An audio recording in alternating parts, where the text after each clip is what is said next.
Thank you and welcome to the show this morning. The topic this morning is the Civil Rights Act of 1964 and public education in the South.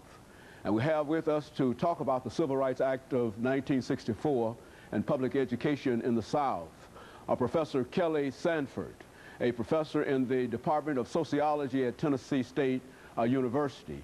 And of course, Dr. Sanford, let me welcome you to the show this morning. Well, thank you so much, and thank you so much for inviting me. And to tell you how delighted we are to have you with us, Dr. Sanford.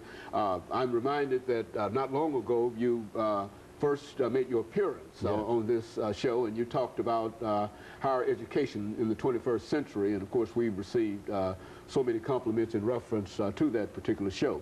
But what we'd like to do today, Dr. Sanford, is to talk about the Civil Rights Act of 1964 and to talk about how that act had some impact upon public education in the South. But before we do that, let's have you to give our audience some information about your background, your education, and some of the things that eventually led you to Tennessee State University, because I'm sure that some of them probably did not have an opportunity to see the last show that you did with us. So give us that information, and then we'll be able to talk about the Civil Rights Act of 1964 and public education in the South.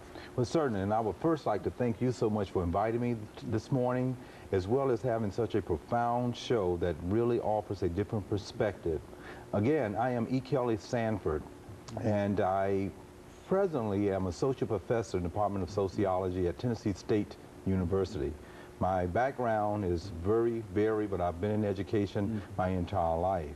I received my PhD from Howard University in Washington, D.C., as well as my master's degree from North Carolina Central University in Durham, North Carolina.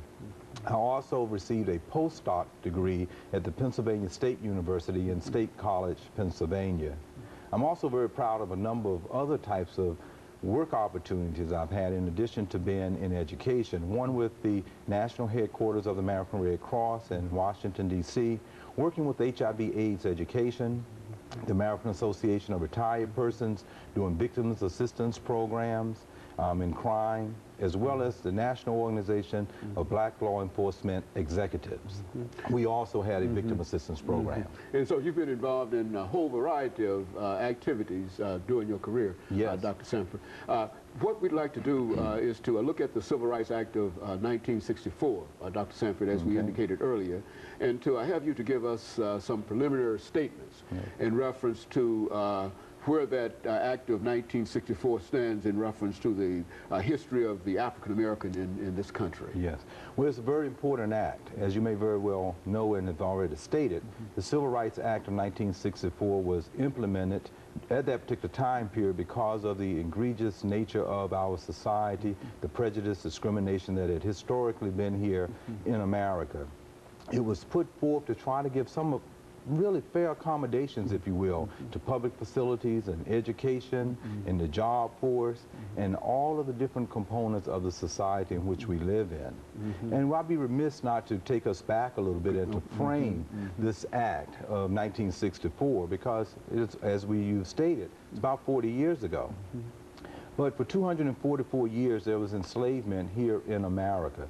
And that was one of the worst types of peculiar institutions, as Dr. Kenneth Stamp would mention, that the history of the world has ever noticed. Of course, there's always been slavery in antiquity, but this one was somewhat peculiar. All the literature indicates that. And then 81 years of Jim Crow laws that came after that.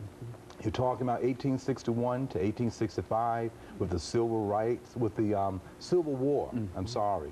And then during that Civil War, coming out of that with the Reconstruction from around 1866 to 1870, came the 13th Amendment to the Constitution, the 14th Amendment, and the 15th Amendment. Some of my viewers might not realize or remember, the 13th Amendment actually freed Africans. 14th Amendment gave citizenship rights, and the 15th Amendment gave the right to vote.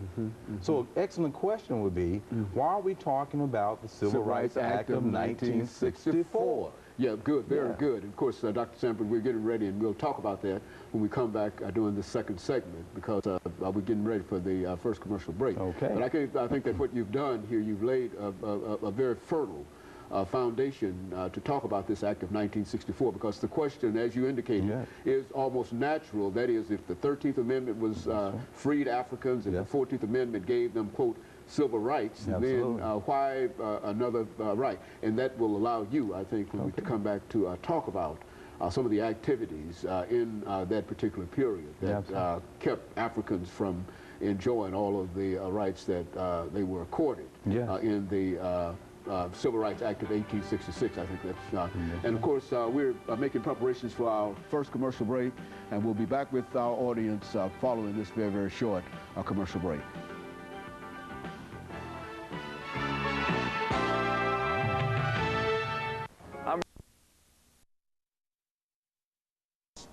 Jobs,